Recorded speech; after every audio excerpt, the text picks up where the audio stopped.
ओम श्री सद्गुरुवे नमः। ओम नमो भगवते वासुदेवाय। अथेकान्विशो अध्याय। कर्दम जी की तपस्या और भगवान का वरदान।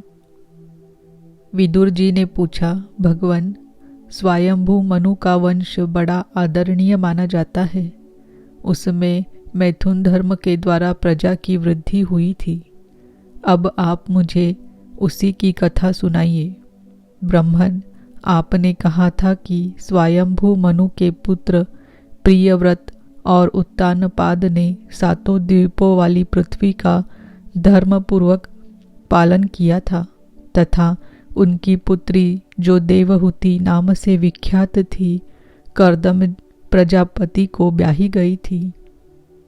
देवहूति योग के लक्षण यमादि से संपन्न थी।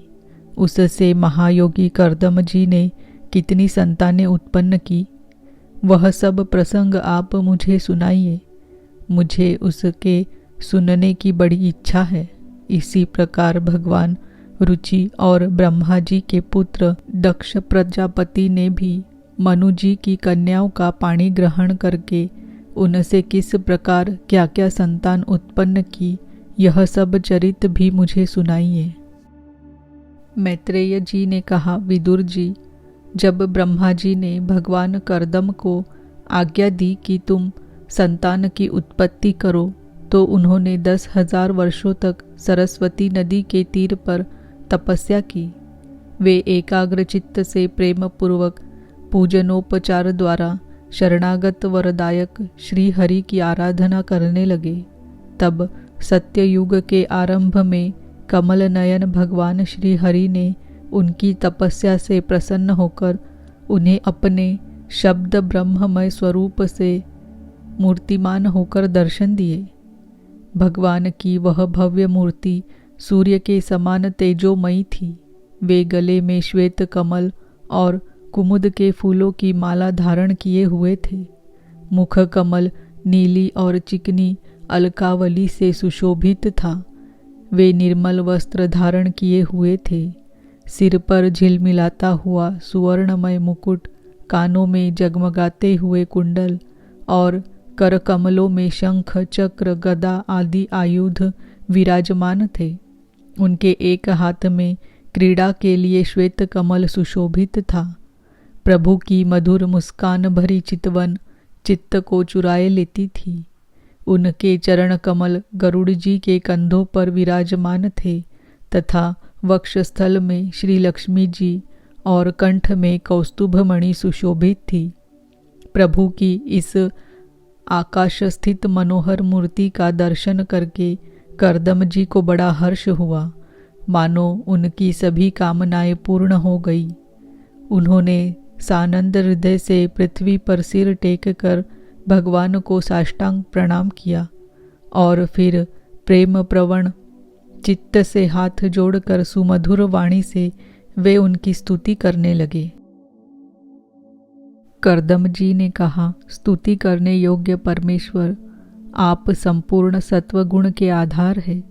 योगी जन उत्तरोत्तर शुभ योनियों में जन्म लेकर अंत में योगस्थ होने पर आपके दर्शनों की इच्छा करते हैं। आज आपका वही दर्शन पाकर हमें नेत्रों का फल मिल गया। आपके चरण कमल भवसागर से पार जाने के लिए जहाज है।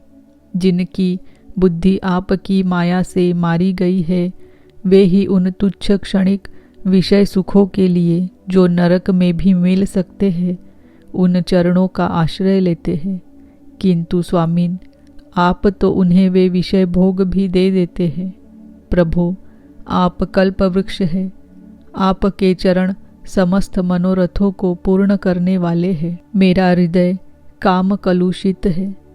मैं भी अपने अनुरूप स्वभाव वाली और गृहस्थ धर्म के पालन में सहायक शीलवती कन्या से विवाह करने के लिए आपके चरण कमलों की शरण में आया हूँ। सर्वेश्वर, आप संपूर्ण लोकों के अधिपति हैं। नाना प्रकार की कामनाओं में फंसा हुआ यह लोक आपकी वेदवाणी रूप डोरी में बंधा है। धर्ममूर्ते, उसी का अनुगमन करता हुआ मैं भी काल रूप आपको आज्ञा पालन रूप पूजोपहारादि समर्पित करता हूँ। प्रभु, आपके भक्त विषयासक्त लोगों और उन्हीं के मार्ग का अनुसरण करने वाले मुझ जैसे कर्म जड़ पशुओं को कुछ भी न गिनकर आपके चरणों की छत्र छाया का ही आश्रय लेते हैं तथा परस्पर आपके गुणगान रूप मादक सुधा का ही पान करके अपने क्षुधा पिपासादि देह धर्मों को शांत करते रहते हैं। प्रभो, यह कालचक्र बड़ा प्रबल है। साक्षात ब्रह्म ही इसके घूमने की धुरी है। अधिक मास सहित 13 महीने अरे है, 360 दिन जोड़ है, 6 ऋतुएं नेमी हाल है, अनंत क्षण पल आदि इसमें पात्राकार धाराएं है तथा 3 चातुर्मास्य इसके आधारभूत नाभि है।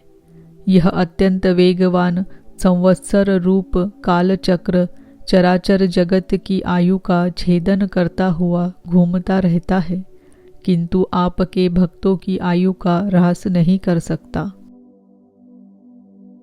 भगवान, जिस प्रकार मकड़ी स्वयं ही जाले को फैलाती, उसकी रक्षा करती और अंत में उसे निगल जाती है, उसी प्रकार आप अकेले ही जगत की रचना करने के लिए अपने से अभिन्न अपनी योग माया को स्वीकार कर उससे अभिव्यक्त हुई अपनी सत्वादी शक्तियों द्वारा स्वयं ही इस जगत की रचना, पालन और संहार करते हैं।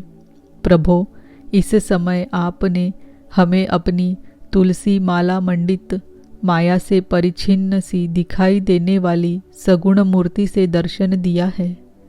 आप हम भक्तों को जो शब्दादि विषय सुख प्रदान करते हैं, वे मायिक होने के कारण यद्यपि आपको पसंद नहीं है, तथापि परिणाम में हमारा शुभ करने के लिए वे हमें प्राप्त हो। नाथ, आप स्वरूप से निष्क्रिय होने पर भी माया के द्वारा सारे संसार का व्यवहार चलाने वाले हैं तथा थोड़ी सी उपासना करने वाले पर भी समस्त अभिलषित वस्तुओं की वर्षा करते रहते हैं। आपके चरण कमल वंदनीय है। मैं आपको बार बार नमस्कार करता हूँ।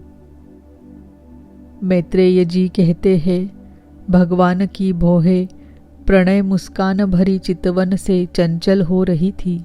वे गरुड़ जी के कंधे पर विराजमान थे। जब करदम जी ने इस प्रकार निष्कपट भाव से उनकी स्तुति की, तब वे उनसे अमृतमयी वाणी से कहने लगे।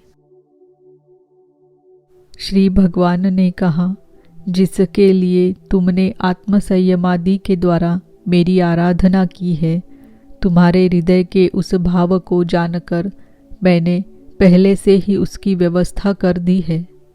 प्रजापते, मेरी आराधना तो कभी भी निष्फल नहीं होती। फिर जिनका चित्त निरंतर एकांत रूप से मुझ में ही लगा रहता है, उन तुम जैसे महात्माओं के द्वारा की हुई उपासना का तो और भी अधिक फल होता है। प्रसिद्ध यशस्वी सम्राट स्वयंभू मनु ब्रह्मावर्त में रहकर 7 समुद्र वाली सारी पृथ्वी का शासन करते हैं। विप्रवर वे परम धर्मज्ञ महाराज महारानी शतरूपा के साथ तुमसे मिलने के लिए परसों यहाँ आएंगे। उनकी एक रूप यौवनशील और गुणों से संपन्न श्यामलोचना कन्या इस समय विवाह के योग्य है। प्रजापते, तुम सर्वथा उसके योग्य हो, इसीलिए वे तुम्ही को वह कन्या अर्पण करेंगे। ब्रह्मन, गत अनेकों वर्षों से तुम्हारा चित्त जैसी भार्या के लिए समाहित रहा है, अब शीघ्र ही वह राजकन्या तुम्हारी वैसी ही पत्नी होकर यथेष्ट सेवा करेगी।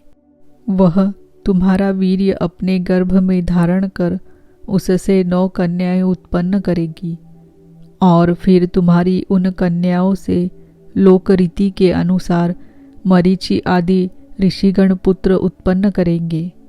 तुम भी मेरी आज्ञा का अच्छी तरह पालन करने से शुद्ध चित्त हो, फिर अपने सब कर्मों का फल मुझे अर्पण कर मुझको ही प्राप्त होगे। जीवों पर दया करते हुए तुम आत्मज्ञान प्राप्त करोगे और फिर सबको अभय दान दे अपने सहित संपूर्ण जगत को मुझ में और मुझको अपने में स्थित देखोगे। महामुने, मैं भी अपने अंश कला रूप से तुम्हारे वीर्य द्वारा तुम्हारी पत्नी देवहूति के गर्भ में अवतीर्ण होकर सांख्य शास्त्र की रचना करूँगा। मैत्रेय जी कहते हैं, विदुर जी, कर्दम ऋषि से इस प्रकार संभाषण करके इंद्रियों के अंतर्मुख होने पर प्रकट होने वाली श्री हरि सरस्वती नदी से घिरे हुए बिंदुसर तीर्थ से, जहाँ कर्दम ऋषि तप कर रहे थे, अपने लोक को चले गए। भगवान के सिद्ध मार्ग वैकुंठ मार्ग की सभी सिद्धेश्वर प्रशंसा करते हैं। वे कर्दम जी के देखते देखते अपने लोक को सिधार गए।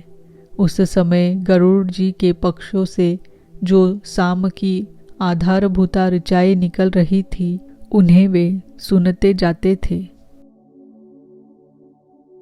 विदुर जी, श्री हरि के चले जाने पर भगवान कर्दम उनके बताए हुए समय की प्रतीक्षा करते हुए बिंदु सरोवर पर ही ठहरे रहे। वीरवर, इधर मनु जी भी महारानी शतरूपा के साथ सुवर्ण जटित रथ पर सवार होकर तथा उस पर अपनी कन्या को भी बिठाकर पृथ्वी पर विचरते हुए जो दिन भगवान ने बताया था, उसी दिन शांतिपरायण महर्षि कर्दम के उस आश्रम पर पहुँचे। सरस्वती के जल से भरा हुआ यह बिंदु सरोवर वह स्थान है जहाँ अपने शरणागत भक्त कर्दम के प्रति उत्पन्न हुई अत्यंत करुणा के वशीभूत हुए भगवान के नेत्रों से आंसुओं की बूंदें गिरी थी। यह तीर्थ बड़ा पवित्र है। इसका जल कल्याणमय और अमृत के समान मधुर है तथा महर्षि गण सदा इसका सेवन करते हैं। उस समय बिंदु सरोवर पवित्र वृक्ष लताओं से घिरा हुआ था, जिनमें तरह तरह की बोली बोलने वाले पवित्र मृग और पक्षी रहते थे। वह स्थान सभी ऋतुओं के फल और फूलों से संपन्न था और सुंदर वन श्रेणी भी उसकी शोभा बढ़ाती थी। वहाँ झुंड के झुंड मतवाले पक्षी चहक रहे थे, मतवाले भौरे मंडरा रहे थे। उन्मत्त मयूर अपने पिछ फैला फैला कर नट की भांति नृत्य कर रहे थे और मतवाले कोकिल कुहू कुहू करके मानो एक दूसरे को बुला रहे थे।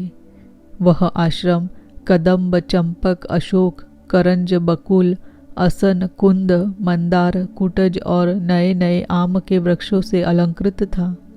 वहाँ जलकाग, बतख आदि जल पर तैरने वाले पक्षी, हंस, कुरर, जलमुर्ग, सारस, चकवा और चकोर मधुर स्वर से कलरव कर रहे थे।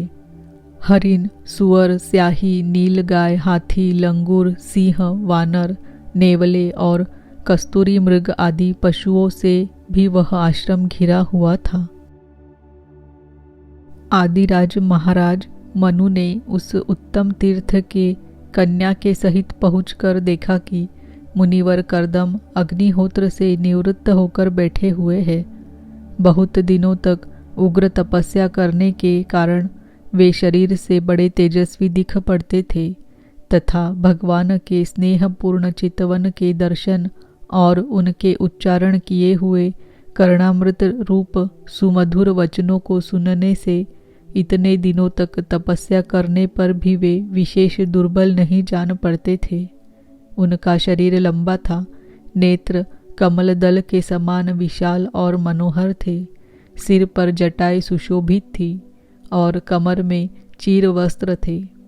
वे निकट से देखने पर बिना सान पर चढ़ी हुई महामूल्य मणि के समान मलिन जान पड़ते थे। महाराज स्वयंभू मनु को अपनी कुटी में आकर प्रणाम करते देख उन्होंने उन्हें आशीर्वाद से प्रसन्न किया और यथोचित आतिथ्य की रीति से उनका स्वागत सत्कार किया। जब मनुजी उनकी पूजा ग्रहण कर स्वस्थ चित्त से आसन पर बैठ गए। तब मुनिवर कर्दम ने भगवान की आज्ञा का स्मरण कर उन्हें मधुर वाणी से प्रसन्न करते हुए इस प्रकार कहा, देव, आप भगवान विष्णु की पालन शक्ति रूप है, इसीलिए आपका घूमना फिरना निसंदेह सज्जनों की रक्षा और दुष्टों के संहार के लिए ही होता है। आप साक्षात विशुद्ध विष्णु स्वरूप है तथा भिन्न भिन्न कार्यों के लिए सूर्य, चंद्र, अग्नि, इंद्र, वायु, यम, धर्म और वरुण आदि रूप धारण करते हैं। आपको नमस्कार है।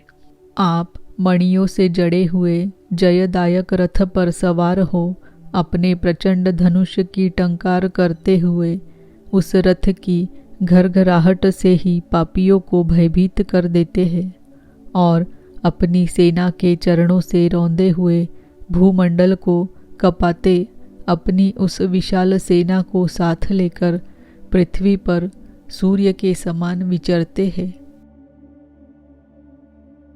यदि आप ऐसा न करें तो चोर डाकू भगवान की बनाई हुई वर्णाश्रम धर्म की मर्यादा को तत्काल नष्ट कर दे तथा विषय लोलुप निरंकुश मानवों द्वारा सर्वत्र अधर्म फैल जाए।